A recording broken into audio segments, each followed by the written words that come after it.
Alright, this is number 20 from the other sequences and series page. What we are going to do is find out what the sum from n equals 1 to n equals 5 is for this equation. And the way that I recommend that we do this is just by simply finding the first 5 terms. It's not that hard to find them.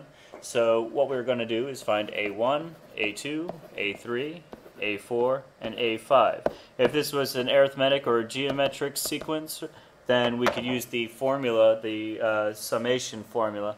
But since this is not necessarily one of those things, what I'm going to do is just find the first 5 terms. 5 are not hard to find. So to find A1, what we want to do is plug in the bottom number, that is the first term. It doesn't necessarily have to start at 1. We plug in the bottom number and say 200 minus 1 squared, which is, of course, 199. Then to find A2, we want to plug in the next number. We just increased that by 1, so now we're going to plug in 2, would go into there. So this would say 200 minus 2 squared. Now this, I should point out, is not a negative 2 squared, but minus 2 squared. So that says 200 minus 4, which is 196. Then we want to plug in 3. 3 would go in up there.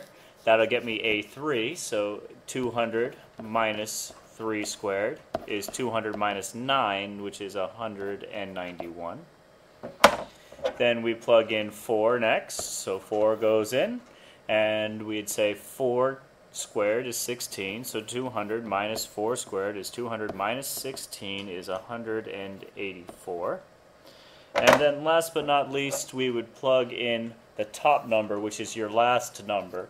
A5 is the 5th term, so 5 would go in there, and we'd say 200 minus 5 squared. And 5 squared is 25, 200 minus 25 is 175. Now these are the terms of the sequence, so those are just the numbers. But we are supposed to be evaluating the series, which means from those numbers we have to add them all up.